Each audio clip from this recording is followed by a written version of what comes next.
Buenas tardes, buenos días a todos. Bienvenidos a la presentación del libro Poesía, Guerrilla e Indigenismo en la obra de Carlos Montemayor. Esta edición, que salió apenas el año pasado, ha sido editada por la doctora Marta Montemayor y el doctor David García. Y de alguna manera es una obra que resume las ponencias presentadas en un homenaje por los 70 años que se celebró en 2018 de este prolífero actor. Su obra realmente como filólogo, literato, activista social y ambientalista, ha sido plenamente reconocida a través de numerosos premios y distinciones y ensayos. Y esta obra justamente es una inquietud, debemos decir que de Marta, en celebrar a este extraordinario filólogo. Para ello nos van a acompañar justamente la doctora Marta Montemayor y el doctor Carlos Mariscal de Gante Centeno, quienes nos harán comentarios. Sin embargo, cuando platiqué con Marta al respecto de este proyecto, pues me dijo, vamos a hacer algo diferente, no tanto que tú seas un moderador, sino que comentes también de tu participación en este trabajo, ya que yo soy autor de un artículo, y justamente mi artículo se evoca más hacia un aspecto que nació a partir de un contacto que tuve con el doctor Montemayor en 2002, en la mesa redonda de Palenque, cuando se celebraron los 50 años del descubrimiento de Palenque. Si bien yo conocía su obra, fue en esa ocasión cuando tuve la oportunidad de convivir personalmente con él, porque compartimos la misma mesa, fuimos ponentes de la misma mesa, y ahí él presentó un trabajo que realmente me llamó muchísimo la atención por la fusión entre las ideas del viejo mundo en cuanto a la muerte atrapada, a la muerte capturada, y los mitos mesoamericanos también, en el caso del Popol Vuh, del árbol que crece y que y los gemelos no pueden bajar, se transforman en mono, pero en este caso, quien se queda atrapada en un árbol es la muerte. Y justamente esto me llevó, yo como soy gente del sureste de la República Mexicana, a entender por qué en el sureste es muy común tener un árbol de guaya en el solar de la casa, tener un árbol de guaya en el patio de la casa. Entonces dije, algún día voy a hacer un trabajo al respecto. Posteriormente, en 2007 salió una nota en La Jornada. Leyendo La Jornada me encontré un trabajo de él sobre la etimología del chico zapote. Y él decía que quería enmendar a el diccionario de la Real Academia Española porque seguía considerando chico como una palabra de origen española y que en realidad la palabra venía de xicotl, que es dulce, o sea que es un tipo de abeja aguamielera, el jicote aguamielero como le llamamos nosotros, y que la palabra chico zapote no tenía que ver con el tamaño del fruto, sino tenía que ver con la dulzura del fruto.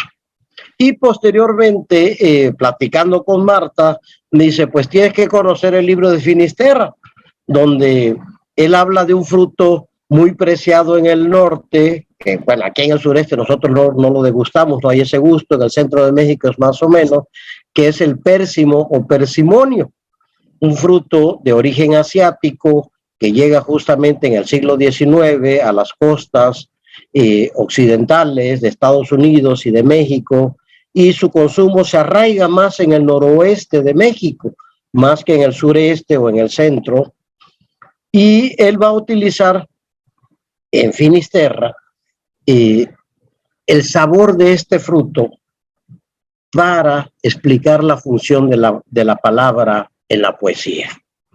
Entonces, tomando en cuenta estos aspectos, decidí hacer esa presentación que me tocó estar conviviendo con los compañeros.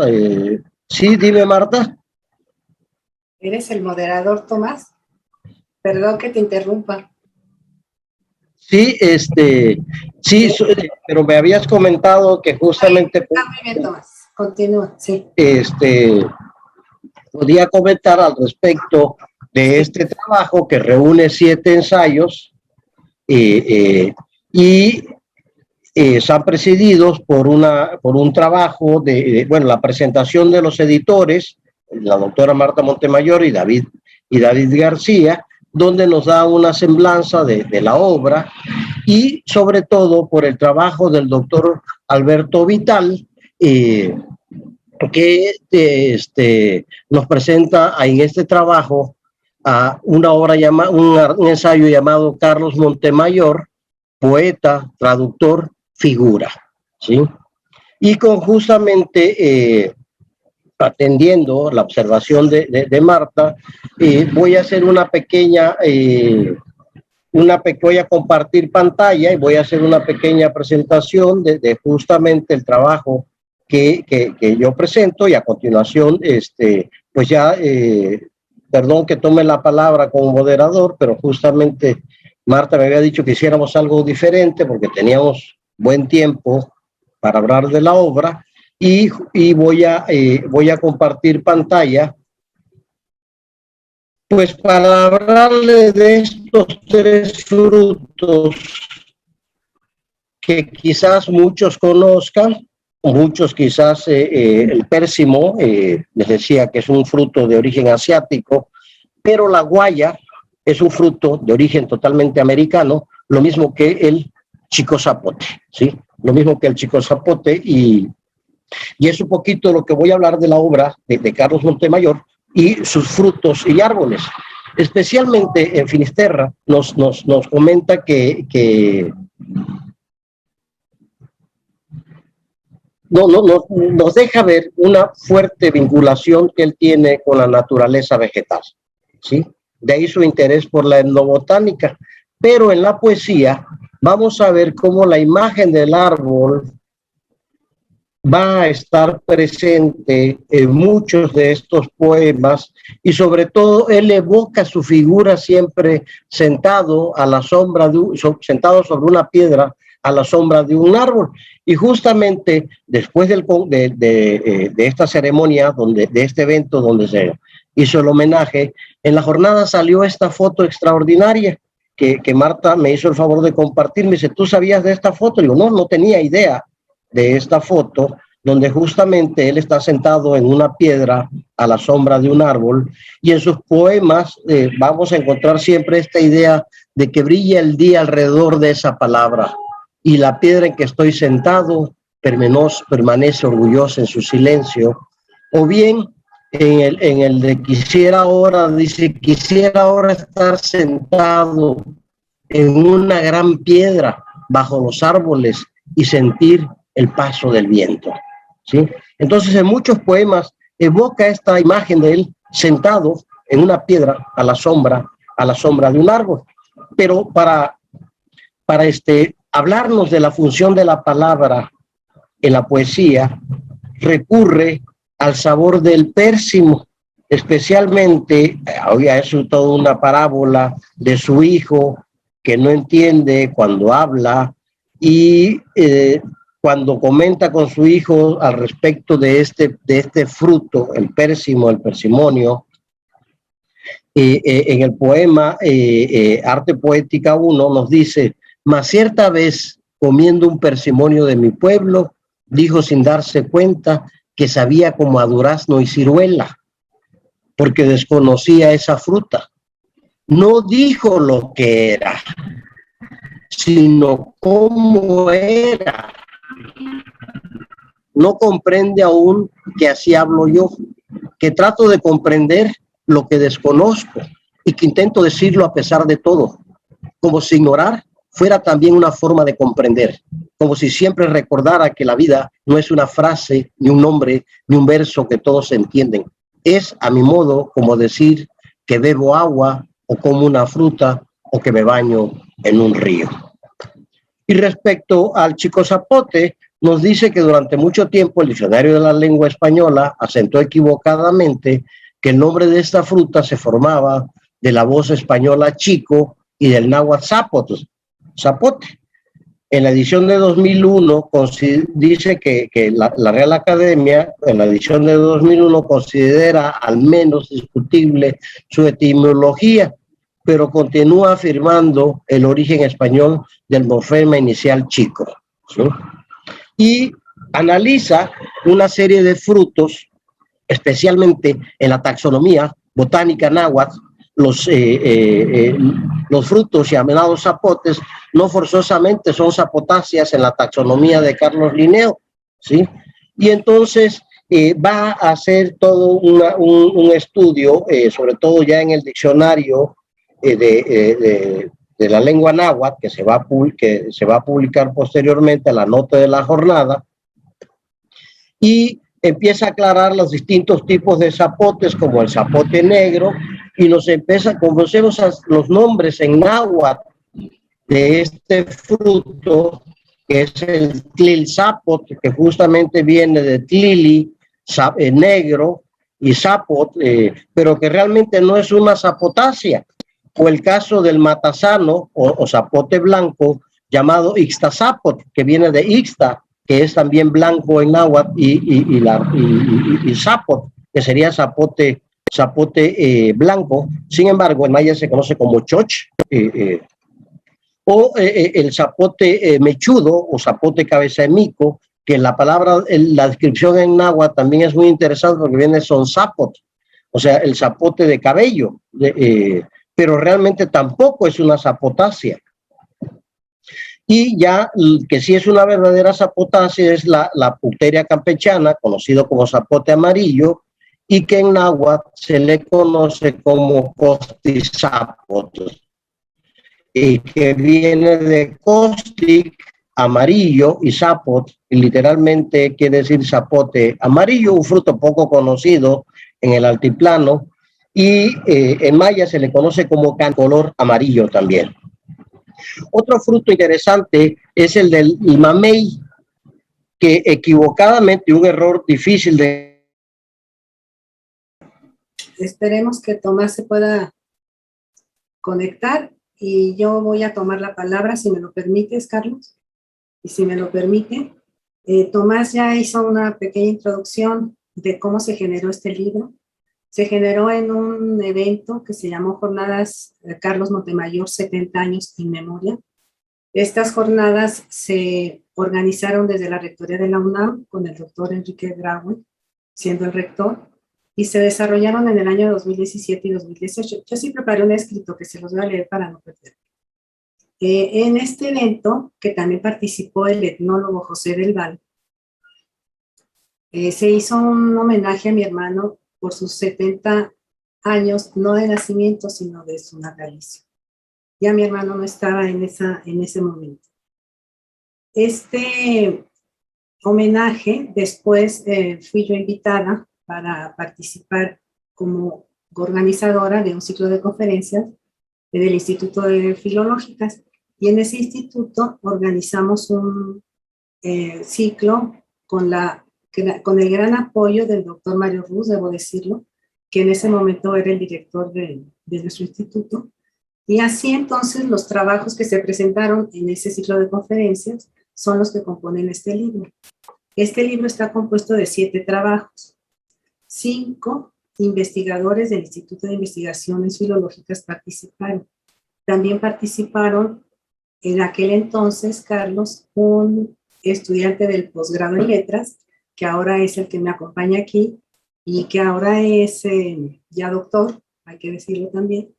Y además participó un joven muy apreciado por mí, que se llama Demian Pavón y que es estudiante de Ciencias Políticas y Sociales y que hizo su tesis de licenciatura sobre la obra de mi hermano.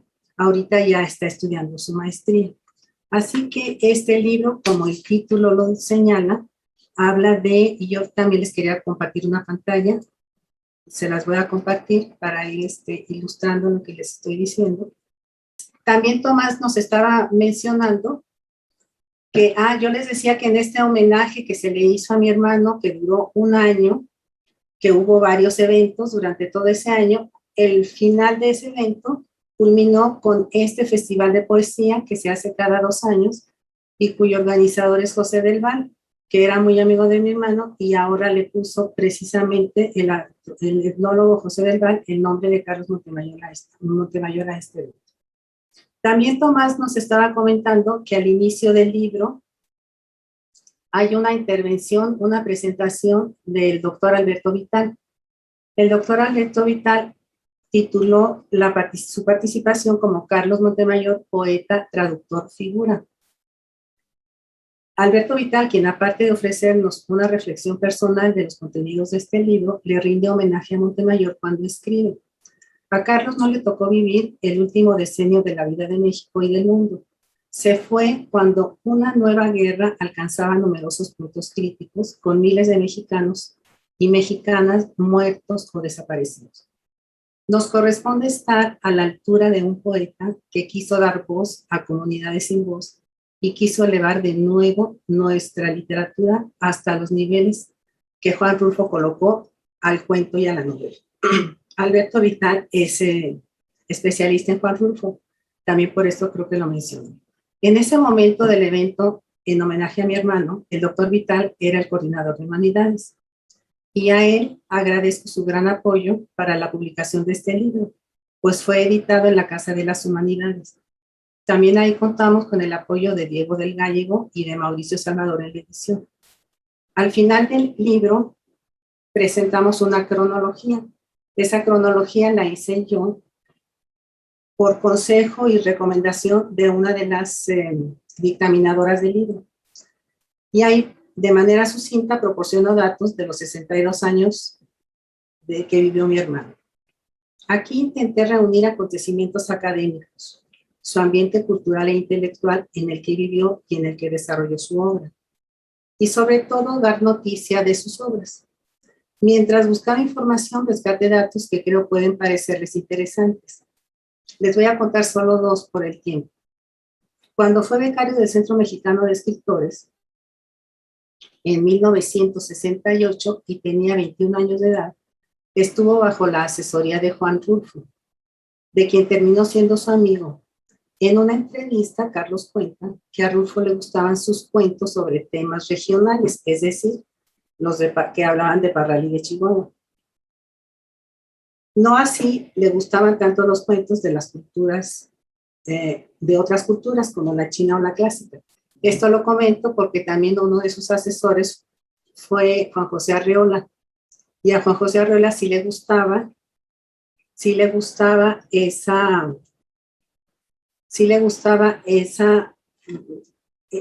vertiente de mi hermano de hablar de los clásicos, por ejemplo.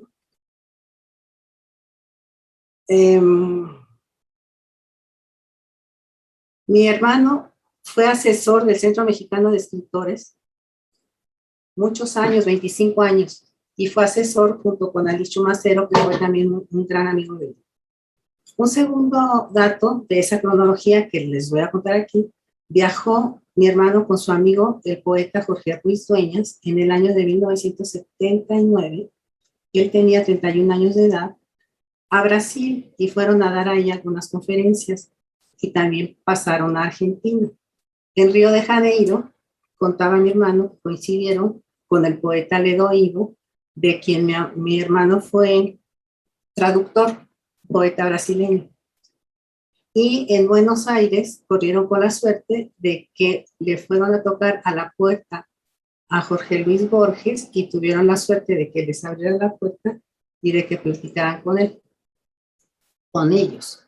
Entonces mi hermano conservó esta foto toda su vida en la sala de su casa.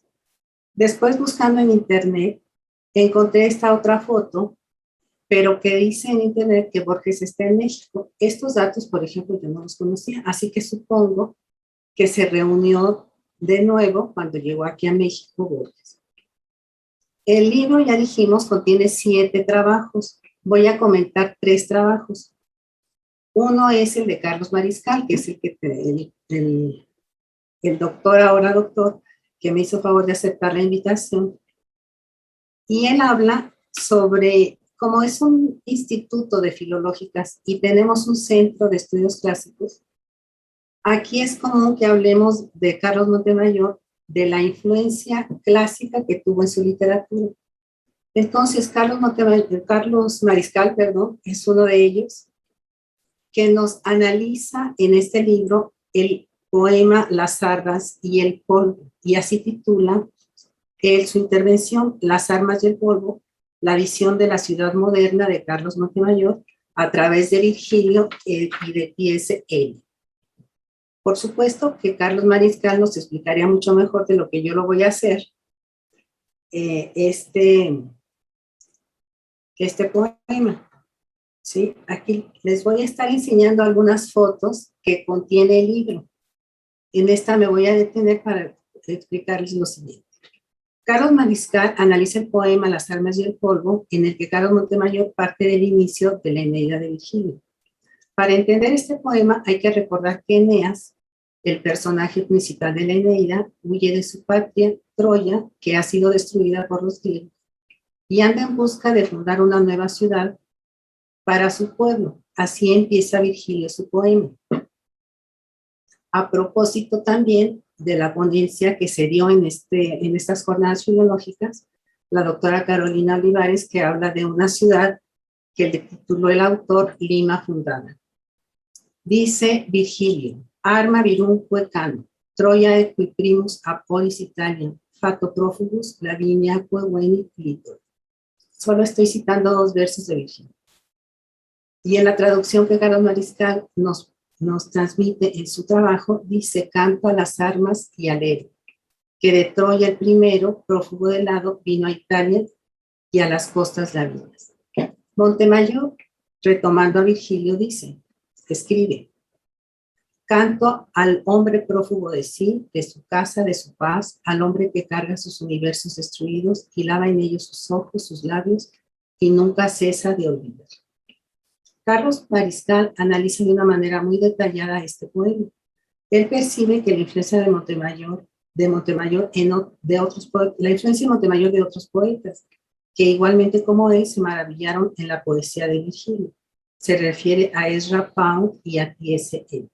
Aquí hay toda una disertación entre la vida que llevó Ezra Pound y por qué mi hermano lo toma como referente. En esta teoría de la recepción clásica, Mariscal entiende al poeta de Chihuahua como un nuevo creador en su propio tiempo, quien a partir o a través de la obra de Virgilio crea poesía. Sostiene que Montemayor refleja en este poema tanto la tradición clásica como la ideología comprometida con causas políticas y sociales. Y esto es lo que entendemos, que Carlos sí tuvo una gran admiración por Virgilio, por Homero, por los clásicos, pero como su literatura se enfocó en las causas políticas y sociales, pues él mismo decía que la Guerra en el Paraíso, por ejemplo, Carlos decía que Guerra en el Paraíso tenía una gran influencia de la tragedia griega, por ejemplo. Así Eneas, prófugo de su patria, sale con la ilusión en todo momento de fundar una nueva ciudad para su gente.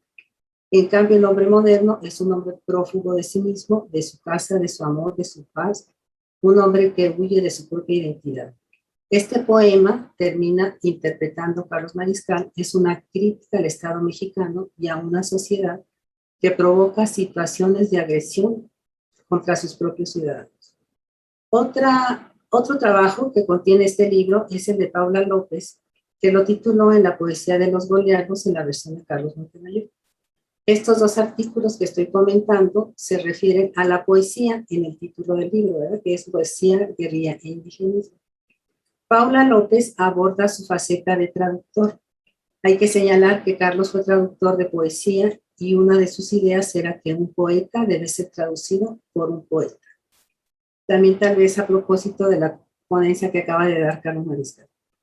Él se consideraba ante todo un poeta, y así inicia Paula su contribución.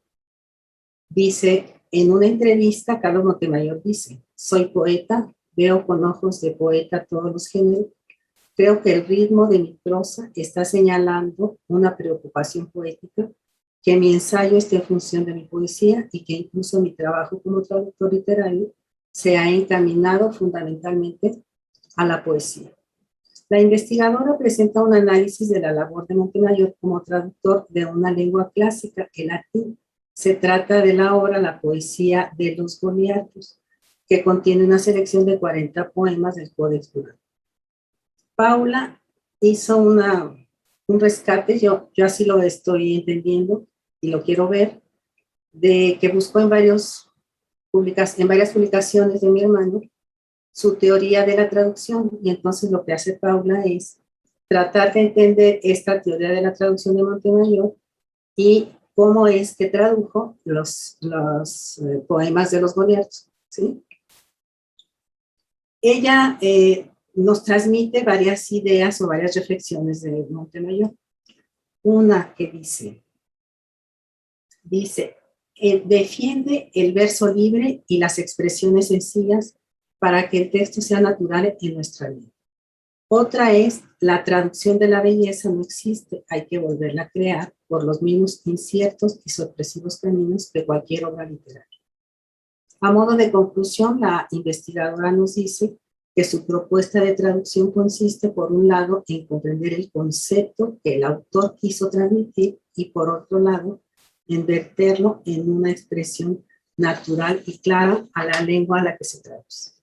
Con estos dos trabajos ya vimos que Carlos era poeta y que también era traductor de poesía, ¿sí? Que fue lo que hizo. El otro trabajo que voy a comentar, y sería el último, es el de Claudio García. Él nos habla en su trabajo Tragedia estética literaria y testimonio de las mujeres del alma sobre la influencia que Montemayor tenía de la tragedia griega. Y dice que ese conocimiento le sirvió para entender problemas actuales. Y es casi la misma idea del anterior trabajo que comenté. O sea, él se estudió los textos clásicos y los transmitió al presente para explicarse problemas, nuestros problemas tan malamente comunes de nuestro México. Para Claudio, Las mujeres del alba es una novela testimonial, que es la novela que él comenta, que busca llenar un vacío historiográfico, el papel de las mujeres antes y después del asalto al cuartel militar de Ciudad Madero. Claudio García enfoca su análisis en dos vertientes, en el bagaje cultural que tenía Montemayor de la tragedia griega y en el método que utilizó, la literatura de testimonio. Claudio relata situaciones comunes en las mujeres del alma con la literatura griega. Fíjense qué terrible, por ejemplo. Los soldados del ejército mexicano, porque las mujeres del alba habla del ataque al cuartel de Madera en Chihuahua, y dice Claudio, los soldados del ejército mexicano pasean los cuerpos de los guerrilleros muertos alrededor de la ciudad, tal y como aquí les hizo con el cuerpo de Héctor. Otro dato otra reflexión que hace Claudio, dice que la hermana que logra rescatar el cuerpo de su hermano para ofrecerle un entierro digno se asemeja en lo general a la Antígona de Sófocles. Porque los guerrilleros los tenían muertos en el cuartel y no los entregaban a sus familiares. Entonces, por eso hace esta reflexión Claudio.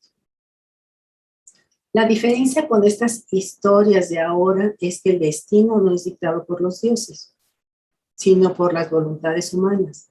La formación clásica de Montemayor sirve para atender problemas actuales en México. Claudio resalta la práctica del testimonio que el autor transforma en poesía para expresarlo a la sociedad. Es decir, Montemayor escribió y armó esta novela a partir de entrevistas que le hizo a las esposas, a las hermanas, a las hijas de los muertos en ese ataque al cuartel de Madero. Este trabajo de testimonio y de entrevistas también lo hizo con la novela de Guerra en el Paraíso. Claudio dice, las novelas testimoniales de Carlos Montemayor son discursos testimonio que le dan voz verificable a quienes la historia oficial ha tratado de cambiar. como editora de este libro junto con David García, lo que a mí me quedó en mi corazón, muy agradecida con los participantes del libro, es que son jóvenes, algunos, debo decirlo, que son jóvenes que no conocieron a mi hermano, que se interesaron por la obra de mi hermano, y que eso es importantísimo porque mi hermano seguirá vivo a través de lo que escribió y a través de los jóvenes y no tan jóvenes que estudien su obra, ¿sí?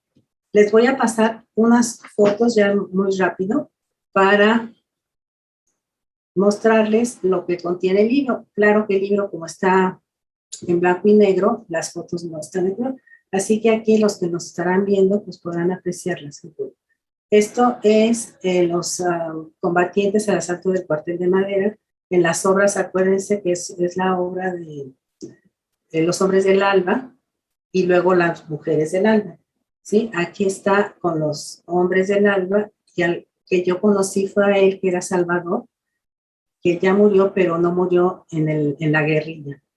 Esta foto que nos mostró Tomás, fíjate Tomás, que esa foto está en El Paraíso, en Guerrero. Y esa foto la publicaron en La Jornada con este pajarito que es un ruiseñor que la pusieron los de La Jornada. La foto original no tiene este pajarito, pero no recordaba habértela compartido, pero es una foto preciosa con ese toque de pajarito. Entonces se supone que ahí está tomando notas, y fíjense que ahí estaba muy joven, porque cuando escribió en La Guerra en el Paraíso, pues estaba más joven. Aquí está con los promotores indígenas y con escritores indígenas, aquí también con escritores mayas, y por si no sabían, mi hermano hablaba maya y hablaba náhuatl, y ahí tengo videos, por ahí en internet salen videos en conferencias que se despide en maya, por ejemplo, ¿sí? Era políglota. Él fue alumno de Rosario Castellanos, y ya pues esto lo tengo en la cronología, pero no recuerdo el año. Fue como becario a Israel, no como becario, como profesor, fue invitado como profesor a dar unos cursos a Israel, ¿sí? Y luego les quería yo platicar, espero no haberme ya pasado mucho, sobre una estatua que le hicieron en Parral, que está en la Plaza Guillermo Vaca. Aquí está mi pueblo, nuestro pueblo de Parral. Aquí está la mina, que también hay poema sobre la mina de Parral. Este es un Palacio Alvarado donde se le hacen sus homenajes, y el que Aurelia, cuando hizo su ponencia, nos presentó su ponencia, nos dice que tiene influencia pompeyana, que para mí esa fue una novedad, por eso se los estoy pasando. Y ya termino diciéndoles que la tienda donde pueden comprar este libro es en la tienda virtual de Plaza Prometeo de la UNAM, en el péndulo, en el sótano y en el Fondo de Cultura Económica. Muchas gracias. Dejo de compartir pantalla para que podamos continuar. Tomás, tú decides. Bien, ahora le damos la palabra al doctor Carlos Mariscal de Gante. Él es licenciado y maestro en literatura clásica por la Universidad Complutense. También posee una licenciatura en filosofía y es doctor en letras clásicas con especialidad justamente en filología clásica.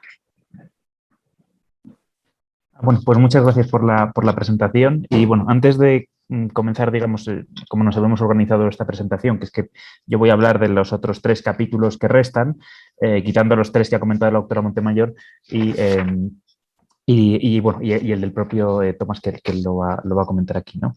Bueno, antes de nada, pues quería dar las gracias sobre todo a la doctora Montemayor, por haberme invitado a participar en esta presentación. Para mí, obviamente, es un gusto y un honor. Y bueno, y antes de comenzar con los capítulos que yo voy a comentar, me gustaría muy brevemente pues contar un poco cómo fue que yo me interesé por la obra de Carlos Montemayor. Es algo que también hablamos la doctora y yo antes de todo esto, cuando podíamos hablar en persona y esas cosas.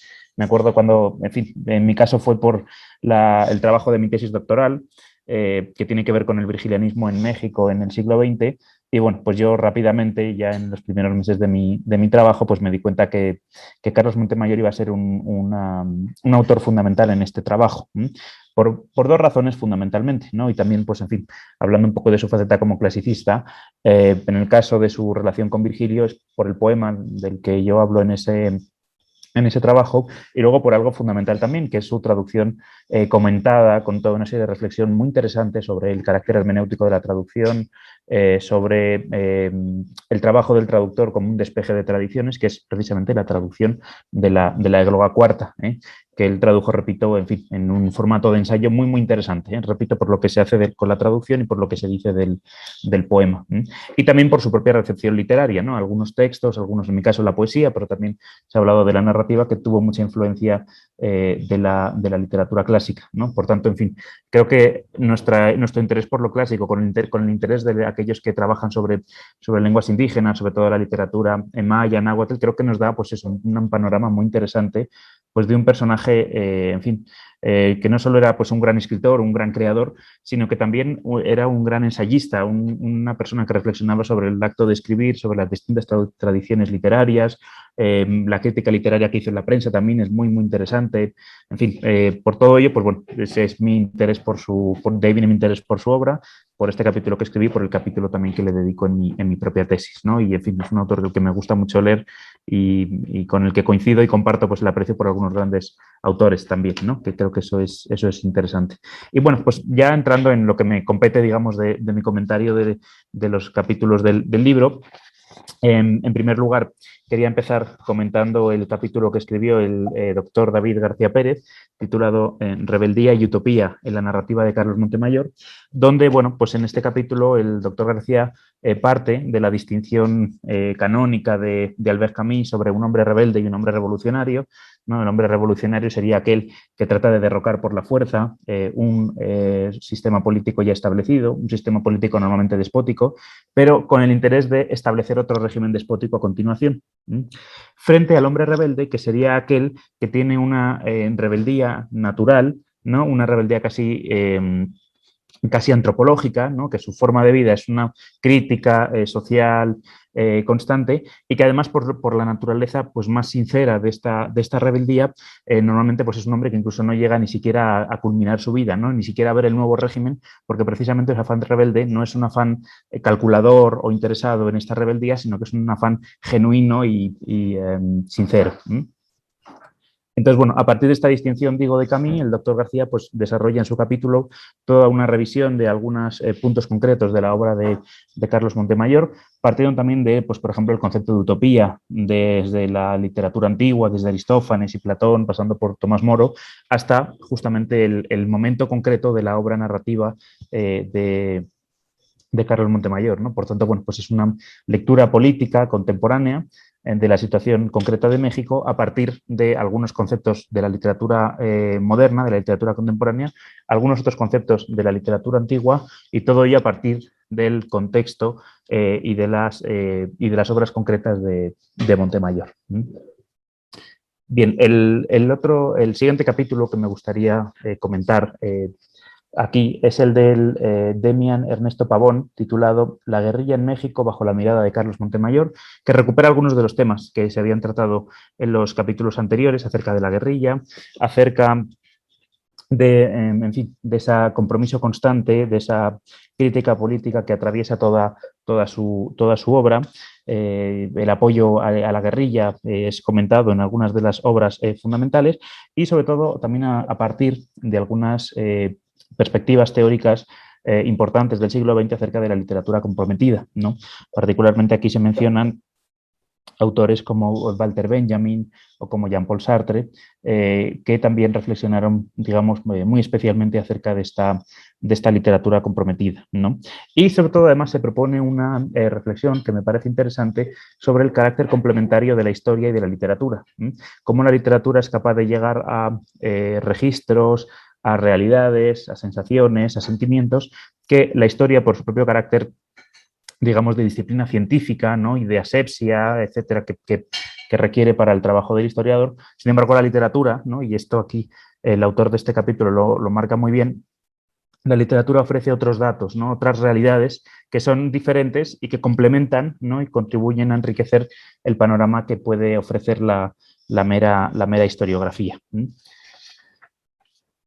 Y bueno, por último, el último de los capítulos que quería comentar aquí es el de el doctor Rafael Mondragón Velázquez, que se ha titulado La filología solidaria de Carlos Montemayor, un diálogo con los intelectuales indígenas y la investigación de su literatura. Bueno, en este capítulo, Mondragón Velázquez lo que hace es centrarse en la práctica de Montemayor como estudioso, como etnógrafo, como estudioso antropólogo, que con su obra él mismo va contando cómo cambia su perspectiva de trabajo con respecto sobre todo a las lenguas y literaturas indígenas. Según se cuenta en este capítulo, en el propio procedimiento, por ejemplo, lo que se narra en Encuentros con Oaxaca, en el propio trabajo de filólogo y de antropólogo de Montemayor, él mismo se vio cambiadas o vio alteradas algunas de sus presupuestos teóricos, ¿no? A la hora de acercarse a este tipo de realidades. Entonces, lo que se nos cuenta en este trabajo es precisamente cómo la filología que él practicó justamente le llevó a una reflexión sobre la propia filología, a una reflexión metodológica, si se quiere, a una metafilología en la que la filología se pone en cuestión a sí misma y se reformula. Bueno, pues por tanto en este capítulo se nos ve cómo pues, la filología termina siendo una disciplina crítica, termina siendo diferente, ¿no? El autor habla de que es una filología que es combativa y que trata de quitarse algunos de los prejuicios que se tenían en concreto con respecto a lo que significa el indigenismo, a cuál es la perspectiva de alguien que se acerca a estas comunidades, a estas lenguas y a sus literaturas, y en fin, cómo esos prejuicios, pues la propia disciplina los tiene que ir purgando y los tiene que ir abandonando, ¿no? Precisamente respetando la identidad de los pueblos sobre los que se está trabajando. Entonces, bueno, pues esos serían los 3 capítulos que yo quería comentar. No sé si quieren que comentemos algo más o hacemos algún turno de pregunta. Bien, doctora Montemayor, no sé si tenga algo más que... No, yo creo que continúas tú, Tomás, con lo que nos estabas platicando de la guaya, que no terminaste de hablarnos de la guaya y de la muerte. Especialmente con la guaya y su relación con los pueblos mayas, es muy importante porque justamente es lo que presenta en estos 2 relatos, es por qué la situación de pobreza de los pueblos mayas, ¿sí? Y lo justifica justamente al analizar el relato de una persona que llegó la muerte por ella y ella trabajó, como se dice en el lenguaje, trabajó un árbol de guaya que creció y la muerte no se pudo bajar, y que posteriormente, cuando baja la muerte, apenada se va, y que esta mujer se llamaba la pobreza, y que por eso todavía en la actualidad la pobreza está entre nosotros.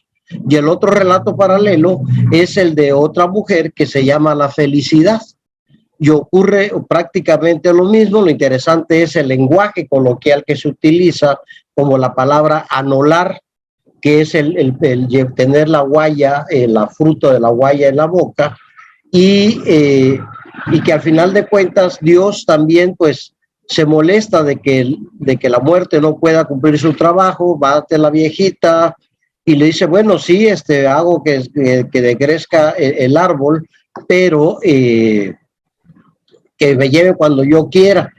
Y esa viejita se llamaba Felicidad. Y entonces a través la muerte se va apenada, y por eso dice que hay pobreza, pero al mismo tiempo la felicidad está entre los pueblos mayas. Y es una forma de justificar la situación de los pueblos mayas en la actualidad.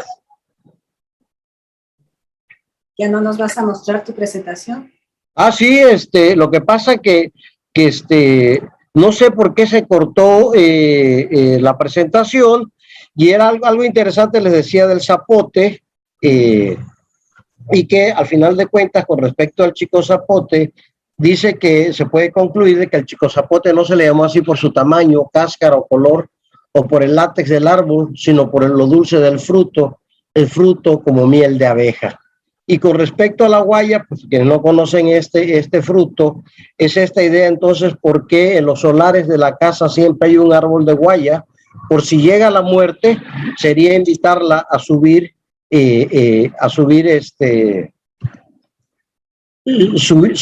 subirse y que no pueda bajar la muerte. Y esa es la costumbre que hay en muchos pueblos mayas de tener un árbol de guaya en el solar, ¿sí? Oye, y cuéntanos, Tomás, ¿cómo es que escuchaste a mi hermano hablando sobre estas historias?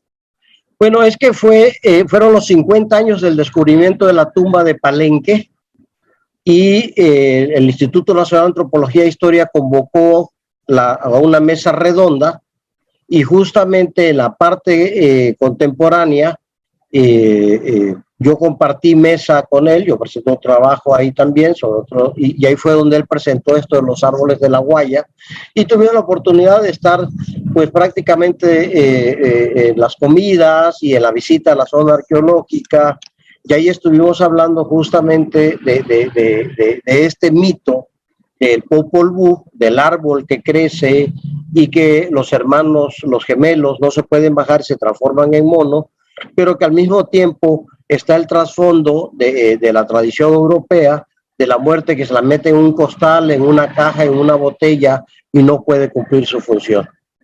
Entonces realmente esto permitió hacer una fusión entre las dos tradiciones con respecto a este temor hacia la muerte.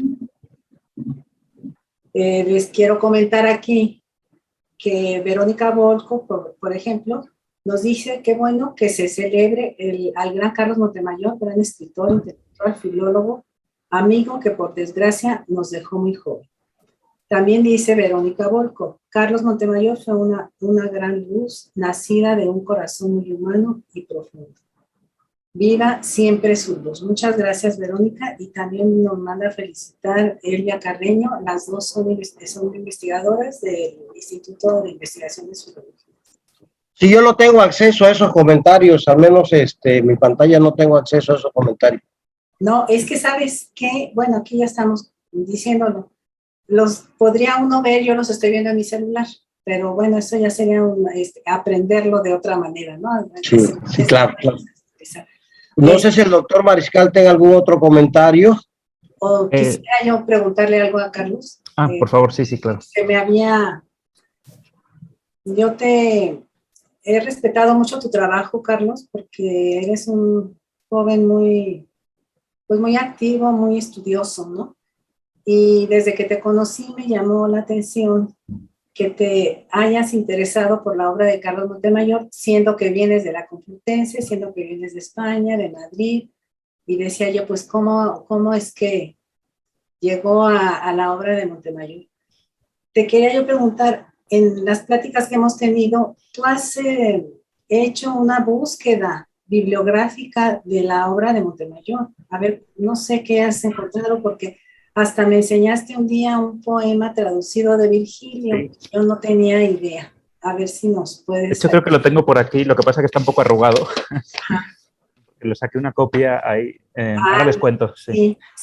Son una... Sí, es un tema que me interesaba mucho. Eso lo tenía apuntado, digo, como un posible tema de comentario, que es también, por un lado, creo que este libro está muy bien porque contribuye a actualizar y a poner otra vez de moda algunos de los temas, ¿no?, que trató en Montemayor en su obra y, en fin, creo que tiene un valor muy importante por eso.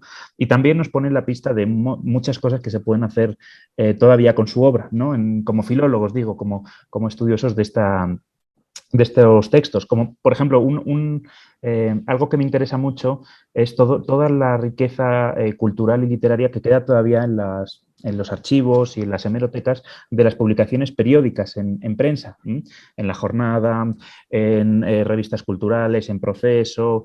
Por ejemplo, el artículo que escribió, que yo también lo utilicé para mi tesis, sobre Alfonso Reyes, sobre si Reyes era un humanista o no, y comenta su traducción de la Ilíada y comenta un montón de cosas. Pues ese texto, claro, yo lo leí porque pues me fui a a un archivo, lo saqué la revista, lo fotocopié y todo, pero en fin, estaría muy bien que se pudiera poner también a disposición de los investigadores y de los lectores, ¿no? Porque, en fin, son publicaciones que se venden un día en un kiosco y por una semana y luego ya, desgraciadamente, desaparecen y son de mucha, mucha calidad, ¿no?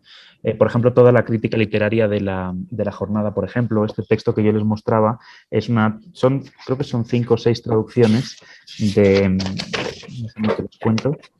Son 6 versiones de poemas de Catulo, por ejemplo, que es un poeta que sobre todo es una traducción de los años 70 y pues para los años 70 no había tantas traducciones al español de la obra de Catulo, ¿no? Sobre todo traducciones modernas. Aquí además él se enfrenta con algunos de los poemas pues, más complicados de traducir de Catulo, ¿no? Donde hay algunos de estos términos obscenos, ya sabemos cómo era el poeta romano, y él no tiene ningún problema en traducirlo y en enfrentarse a él. Pero, por ejemplo, estas traducciones de Catulo salieron en la revista El Fondo de Cultura Económica. Entonces, claro, yo la tengo pues porque me fui a buscar el ejemplar de la revista del fondo y lo fotocopié porque me interesa para mi trabajo, ¿no? Pero nuevamente creo que tenemos ahí un trabajo muy interesante que hacer de rescate de textos y de búsqueda. Pues, por ejemplo, pongo dos ejemplos, ¿no? Este texto sobre Alfonso Reyes o esta traducción de Catulo, pues son obras interesantísimas de primer nivel y muy, muy, muy relevantes para la traducción de los clásicos a nuestra lengua, ¿no?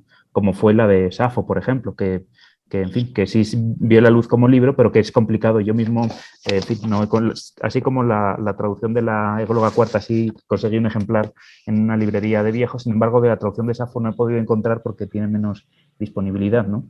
Así que sí, pues en fin, como un mosaico de textos, pero que son todos ellos interesantes y que pues también para mí ha sido una aventura, ¿no? Irlos descubriendo, irlos leyendo y ponerlos en orden dentro de su propio contexto. No, es que no me has pedido el libro de Safo. Lo podemos escanear ya. Sí. Pues mira, sí, me vendría muy bien. Voy a pedir que lo escanee para que lo tengamos entre varios. Sí, yo lo saqué de alguna biblioteca, pero en fin, me gusta tenerlo, ¿no? Sí, claro, pues es que es una publicación muy antigua que ya no se consigue. Dice Elvia Carreño que hay que hacer un banco de datos de la obra, escritos, notas periodísticas e imágenes de Carlos Montemayor. Con las nuevas tecnologías ya no es tan complicado. Bueno, pues sería cuestión de que algún interesado se interese en una investigación de esta naturaleza. Pero muchas gracias. Tomás. Aspecto antropológico también, que trabajó mucho con los pueblos mayas, su estancia con varias comunidades mayas, pues sería interesante también ir más allá, porque realmente fuera de ese trabajo que publicó en la Mesa Redonda de Palenque, mucha de esa obra de él no se conoce, pues. Y menos en el medio literario y de estudiosos de letras clásicas, este tipo de publicaciones, como es la memoria de la Mesa Redonda de Palenque, pues prácticamente no llega a estos círculos, ¿no? Tú me prestaste un libro que hablaba sobre ese evento, ¿verdad? Y ahí sí, claro. Ahí conocí yo el cuento, sí. Sí. Pues. Sí, son una serie de cuentos interesantes. Yo seleccioné solamente 2, pero son una serie de cuentos interesantes en ese trabajo, que está publicado por el Instituto Nacional de Antropología e Historia. Sí, yo recuerdo el libro. Pues muy bien. ¿Algún otro comentario? Tenemos 2 minutitos más, no sé si quieran ustedes ampliar los comentarios.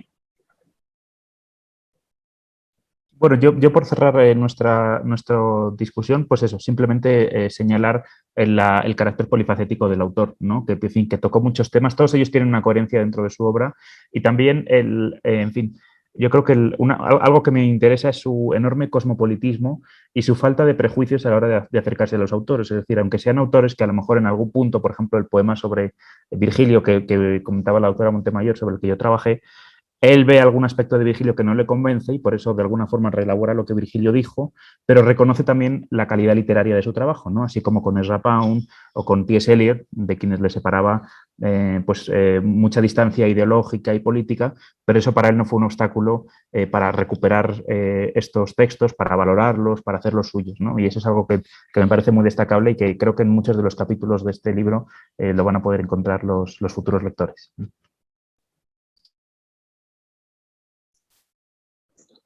Doctora Montemayor, si usted tiene algún otro comentario, tenemos todavía un minutito más. Bueno, no, mi comentario va a ser nada más agradecerles a ustedes dos que me hayan acompañado y agradecerles a todos los autores de este libro que hayan participado en aquel evento y que hayan pues dadole forma de artículo a su trabajo para que pudiera ser publicado. ¿Sí? Y lo que me gusta mucho, lo que me llena de felicidad es que se sigue estudiando la obra de mi hermano. Eso es lo que ese es uno de los, por lo que estoy yo aquí, por lo que me ocupé de hacer este libro y ese homenaje para que la obra de mi hermano pues continúe. Los clásicos, decía Ovidio, decía, ¿verdad? Que la obra, dice Ovidio, que sería leído por todos los tiempos. Así termina sus metamorfosis. Entonces, esa es como la misión del escritor, que sea leído por todos los tiempos. Eso es lo que prevalece en el escritor. Así sigue vivo un escritor, con lo que escribe, con lo que deja uno por escrito. Así que vamos a seguir trabajando todos, ¿sí? Y muchas pues gracias. le agradecemos a los comentaristas, le agradecemos al público asistente y terminamos justamente a tiempo. Sí, como muchísimas gracias a todos. Estupendo, gracias a todos. Hasta luego.